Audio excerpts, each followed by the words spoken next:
Hello, क्या आपको वाकई लगता है कि कामयाबी का रास्ता सिर्फ दिन रात की हार्डवर्क से होकर गुजरता है? अक्सर हमें सिखाया जाता है कि जितना ज़्यादा इनपुट होगा उतना ही बड़ा रिजल्ट मिलेगा, लेकिन हकीकत इस यकीन के बिल्कुल उलट है। आज हम बात कर रहे हैं रिचर्ड कोच की उस मशहूर ज़माना किताब की जिसने पूरी दुनिया में कामयाबी के मायने बदल दिए, द 802 प्रिंसिपल। यह किताब एक बहुत बड़े मिथ को तोड़ती है और हमें सिखाती है कि कैसे कम एफर्ट के साथ मैसिव सक्सेस हासिल की जा सकती है। ये कहानी है उस इम्बैलेंस की जो असल में हमारी जिंदगी का सबसे बड़ा सच है। इस दास्तान का आगाज होता है सन 1897 में। इटली के एक मशहूर इकोनॉमिस्ट विल्फ्रेडो पारेटो अपने बागीचे में टहल रहे थे। वहां उनकी नज़र मटर की फलियों पर पड़ी। उन्होंने एक अजीब सा ऑब्जर्वेशन किया। बागीचे की कुल मटर का 80% हिस्सा सिर्फ 20% सेहतमंद फलियों से हासिल हो रहा था। पारेटो एक ज़हीन इंसान थे। उन्हें महसूस हुआ कि ये कोई इत्तेफाक नहीं है। उन्होंने अपनी तहकीकात का दायरा बढ़ाया और पाया कि इटली की 80% दौलत और ज़मीन पर भी सिर्फ 20% खानदानों का कब्जा था। यही वो लम्हा था जब दुनिया को एक यूनिवर्सल लॉ मिला जिसे हम पारेटो प्रिंसिपल कहते हैं। रिचर्ड कोच अपनी किताब के इस इब्तिदाई हिस्से में समझाते हैं कि हमारी जिंदगी लिनियर नहीं है। हम अक्सर ये गलती कर बैठते हैं कि हम हर काम को बराबर की अहमियत देते हैं, लेकिन हकीकत यह है कि आपकी जिंदगी की 80% कामयाबी आपके सिर्फ 20% कामों का आउटकम होती है। जरा गौर फरमाइए, आपके ऑफिस के वो तमाम ईमेल्स, लंबी मीटिंग्स और बेवजह की मशरूफियत सिर्फ एक नॉइज है। प्रोफेशनल दुनिया में इसे द वाइटल फ्यू यानी वो चंद जरूरी काम और द ट्रिवियल मैनी यानी वो ढेर सारे फिजूल काम कहा जाता है। स्मार्ट बनने का सबसे पहला सीक्रेट यही है कि आप इस इम्बैलेंस को कबूल करें। अक्सर लोग हार्डवर्क के जाल में इसलिए फंसते हैं क्योंकि उन्हें लगता है कि हर चीज इंपॉर्टेंट है, लेकिन ये हकीकत हमें यकीन दिलाती है कि दुनिया में हर चीज की वैल्यू एक जैसी नहीं होती।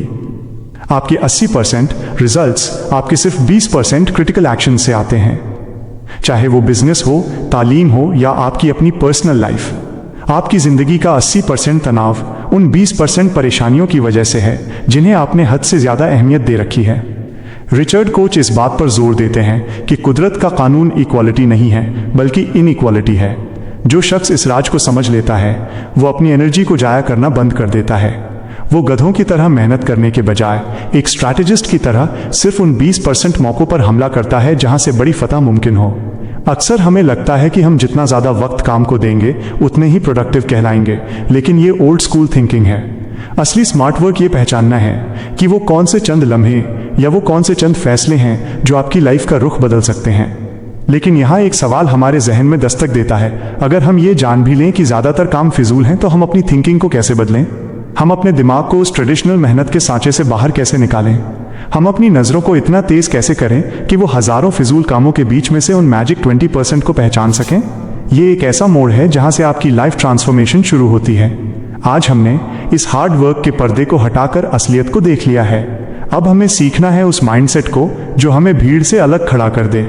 हमारी अगली गुफ्तगू इसी मौजू पर होगी कि कैसे 80/20 थिंकिंग को अपने वजूद का हिस्सा बनाया जाए ताकि आपकी हर कोशिश एक मास्टर स्ट्रोक बन सके। पिछले चैप्टर में हमने ऑथर की उस हैरान कर देने वाली डिस्कवरी पर बात की थी जहां उन्होंने पारेटो के जरिए यह साबित किया कि दुनिया इक्वल नहीं है। हमने देखा था कि कैसे हमारी मेहनत का एक बहुत बड़ा हिस्सा सिर्फ धूल उड़ाने जैसा है जिसका कोई ठोस नतीजा नहीं निकलता। लेकिन उस हकीकत को जान लेने के बाद अब सवाल ये खड़ा होता है कि हम अपनी बरसों पुरानी हार्डवर्क की प्रोग्रामिंग को बदलें कैसे। आज के इस हिस्से में ऑथर रिचर्ड कोच हमें उस मेंटल शिफ्ट की तरफ ले जाते हैं जिसे वो 80/20 थिंकिंग कहते हैं। ये कोई किताबी फॉर्मूला नहीं है बल्कि दुनिया को एक नए चश्मे से देखने का हुनर है। ज़्यादातर लोग अपनी ज़िंदगी लिनियर तरीके से जीते हैं। उन्हें लगता है कि अगर वो दुगनी मेहनत करेंगे तो उन्हें दुगना रिजल्ट मिलेगा। लेकिन ऑथर हमें इस कदीम ख्याल से आज़ाद कराते हुए कहते हैं कि हमें क्वांटिटी की फिक्र छोड़कर क्वालिटी पर फोकस करना होगा। जब आप 80/20 के नज़रिए से सोचना शुरू करते हैं तो आप उन चंद कीमती मौक़ों को पहचानने लगते हैं जिन्हें दुनिया नज़रअंदाज कर देती है। रिचर्ड कोच के मुताबिक हमें अपने दिमाग से उस कचरे को साफ करना होगा जिसे वो ट्रिवियल मैनी कहते हैं। अक्सर हम उन छोटे छोटे मसलों को हल करने में अपनी पूरी एनर्जी जाया कर देते हैं जिनका हमारी बड़ी कामयाबी से कोई वास्ता नहीं होता। इस चैप्टर में एक बहुत ही गहरी बात कही गई है। बेहद कामयाब लोग अक्सर बहुत रिलैक्स नजर आते हैं। यह सुनकर शायद आपको अजीब लगे, लेकिन इसके पीछे एक ठोस लॉजिक है। वो लोग इसलिए सुकून में होते हैं क्योंकि वो हर चीज के पीछे नहीं भागते। वो सिर्फ उन 20% चीजों पर अपनी ईगल आई रखते हैं जो सबसे ज्यादा इम्पैक्ट पैदा करती हैं। यही 8 और 2 zeros माइंडसेट की बुनियाद है। ये सोच आपको इतना बहादुर बनाती है कि आप उन 80% फालतू मशरूफियतों को ना कह सकें जो आपका वक्त चूस रही हैं। ऑथर हमें यकीन दिलाते हैं कि जब आप इस तरह सोचना शुरू करते हैं तो आपकी जिंदगी से बर्नआउट खत्म हो जाता है और उसकी जगह एफिशिएंसी ले लेती है। आप भीड़ में भी उस एक मौके को देख पाते हैं जो दूसरों को दिखाई नहीं देता। लेकिन यहाँ एक दिलचस्प मोड़ आता है। क्या ये सोच सिर्फ हमारी अपनी ज़ात या पर्सनल लाइफ तक महदूद है, या हम इस 80/20 के कानून को बड़े पैमाने पर किसी डूबते हुए बिजनेस या टीम को बचाने के लिए भी इस्तेमाल कर सकते हैं? अगली कड़ी में हम इसी पर गुफ्तगू करेंगे कि कैसे ये सोच एक इनविजिबल रेवोल्यूशन यानी एक खामोश इनकलाब की शक्ल अख्तियार कर लेती है जब इसे बिजनेस की दुनिया में लागू किया जाता है। हम देखेंगे कि कैसे बड़ी बड़ी कंपनियां अपनी पूरी स्ट्रैटेजी को सिर्फ इस एक नियम के दम पर बदल कर रख देती हैं। पिछले चैप्टर में ऑथर ने हमें उस मेंटल शिफ्ट के बारे में बताया था जहां हम दुनिया को एक नए चश्मे से देखना सीखते हैं। हमने ये समझा था कि रिलैक्स्ड रहकर भी कैसे एक्स्ट्रॉर्डिनरी नतीजे हासिल किए जा सकते हैं। लेकिन अब सवाल ये उठता है कि क्या ये सोच सिर्फ हमारी अपनी ज़ात या पर्सनल लाइफ तक महदूद है? आज के इस हिस्से में रिचर्ड कोच हमें एक बहुत बड़े इनकलाब की तरफ ले जाते हैं जिसे वो दी इम्प्लिसिट रेवोल्यूशन कहते हैं। ये वो खामोश इनकलाब है जो बिजनेस की दुनिया के पुराने उसूलों को जड़ से हिलाकर रख देता है।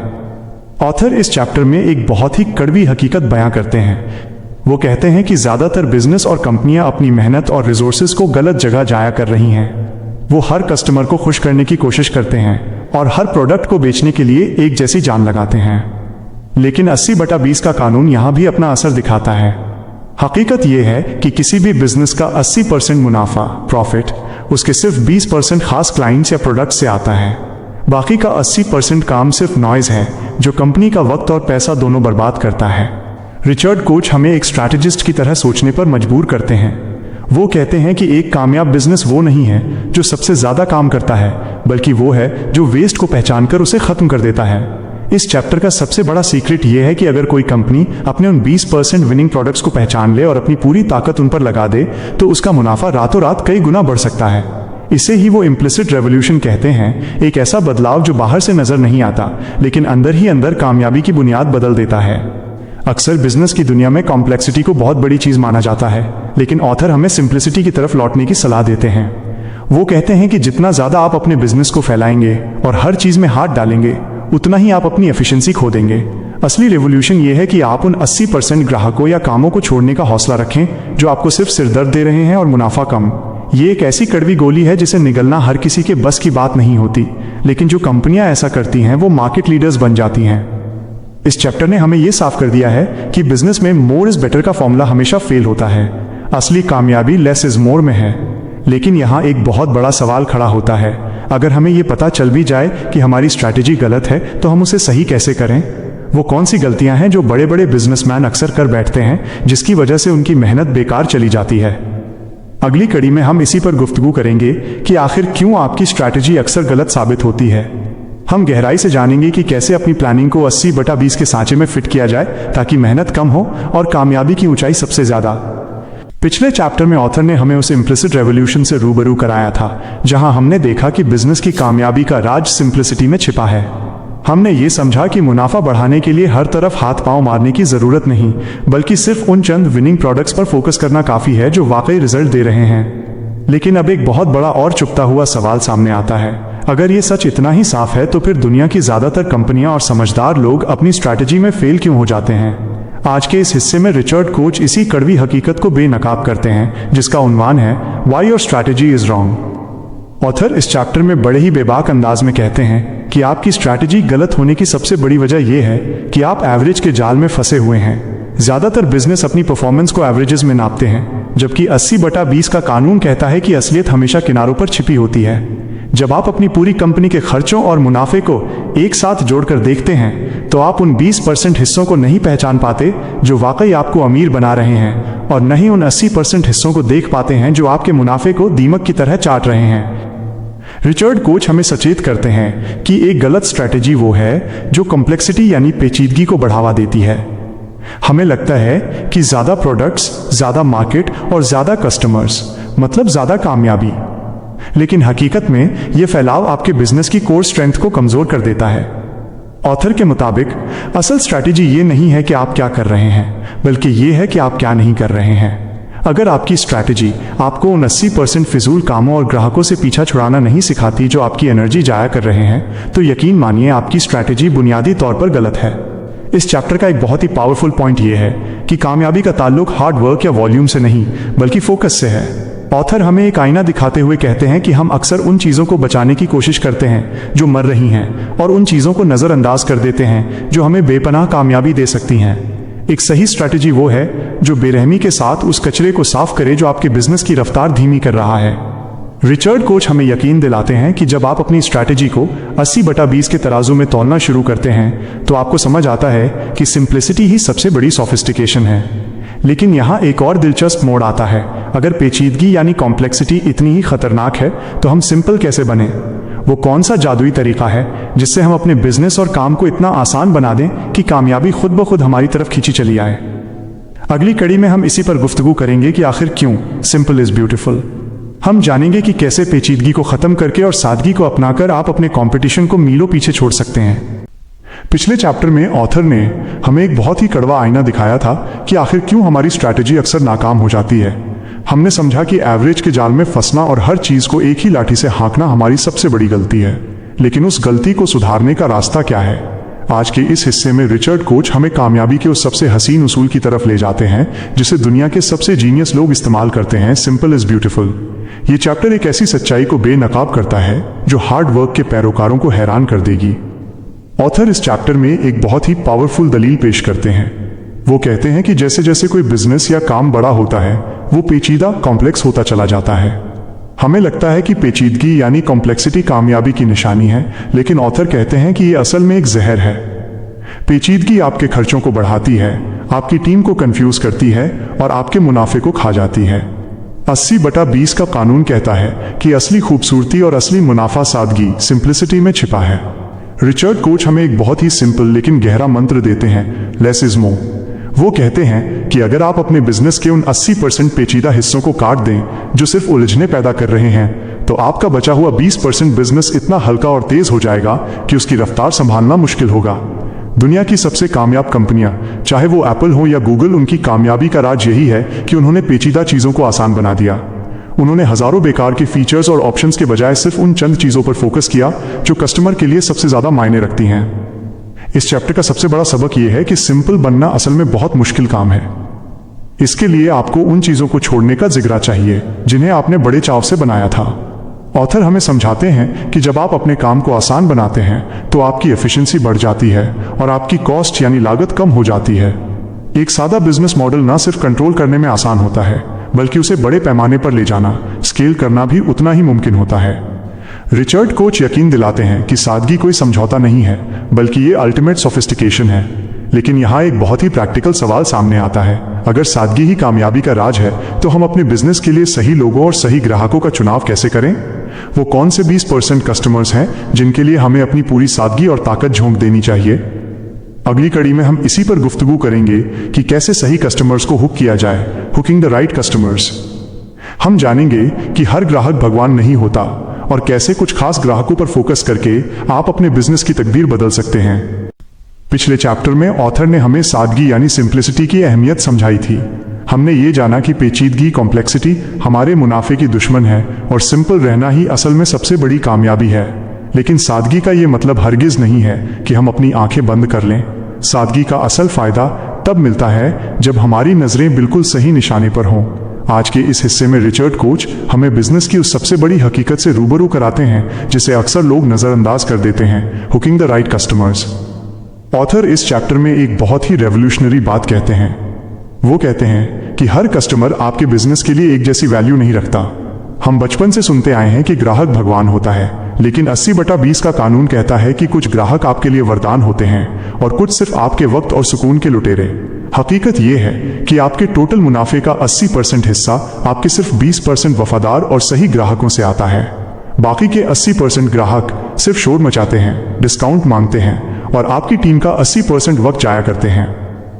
रिचर्ड कोच हमें मशवरा देते हैं कि एक स्मार्ट बिजनेसमैन वो नहीं है जो हर किसी को अपना माल बेचने की कोशिश करे।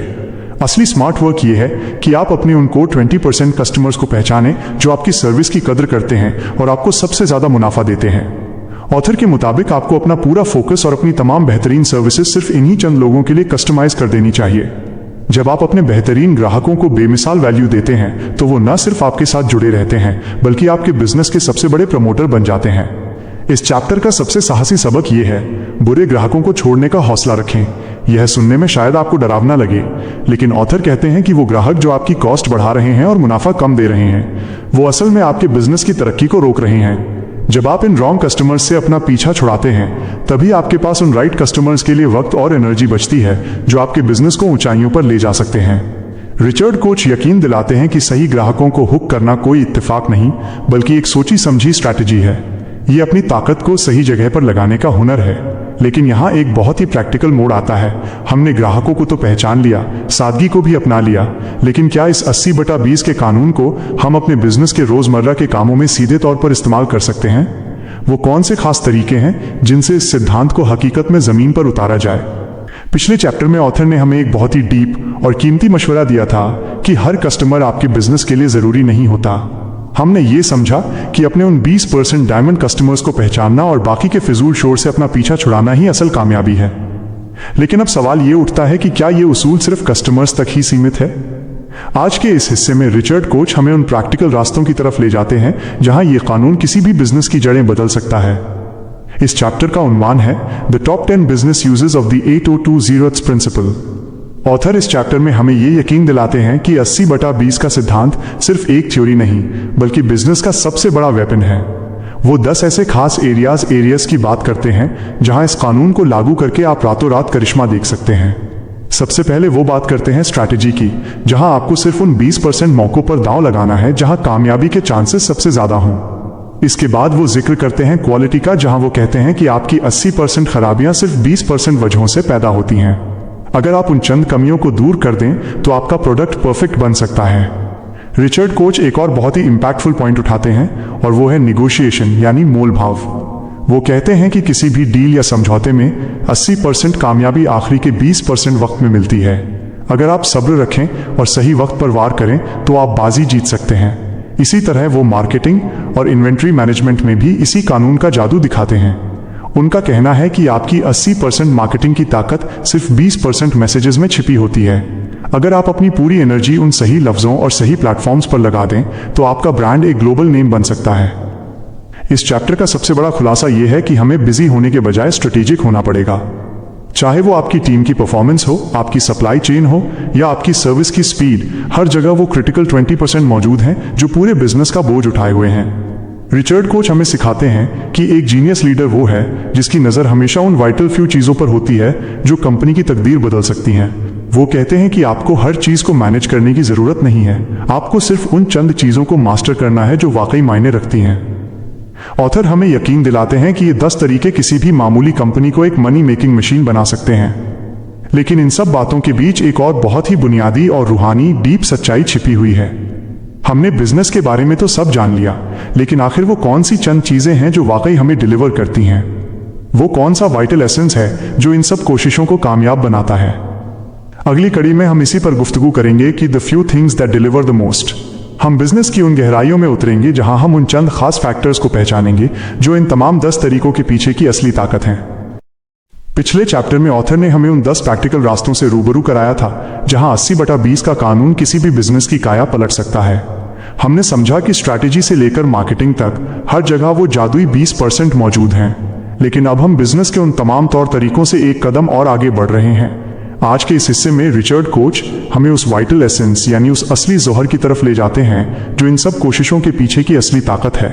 इस चैप्टर का उन्वान है the few things that deliver the most. Author इस चैप्टर में एक बहुत ही डीप सवाल खड़ा करते हैं। वो कहते हैं कि अगर आप गौर से देखें तो किसी भी बड़ी कामयाबी के पीछे हजारों वजहें नहीं होती, बल्कि सिर्फ चंद ऐसी चीजें होती हैं जिन्हें वो द वाइटल फ्यू कहते हैं।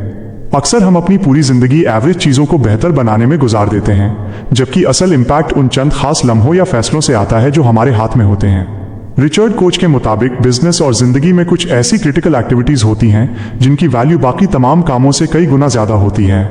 रिचर्ड कोच हमें एक एनालॉजी के जरिए समझाते हैं कि जैसे एक ऊंचे दरख्त ट्री की मजबूती उसकी हजारों टहनियों में नहीं बल्कि उसकी चंद गहरी जड़ों में होती है, ठीक उसी तरह आपकी कामयाबी की इमारत उन हजारों छोटे कामों पर नहीं टिकी है जो आप रोजमर्रा की जिंदगी में करते हैं। ये उन चंद फैसलों का नतीजा है जिन्हें आप बहुत ही फोकस और प्रिसिजन के साथ लेते हैं। ऑथर का कहना है कि हमें अपना ऑब्सेशन यानी अपना जुनून उन 80% बेकार की चीजों से हटाकर सिर्फ उन चंद चीजों पर लगा देना चाहिए जो वाकई रिजल्ट ओरिएंटेड हैं। इस चैप्टर का सबसे बड़ा खुलासा यह है कि हमें बिजी रहने के नशे से बाहर निकलना होगा।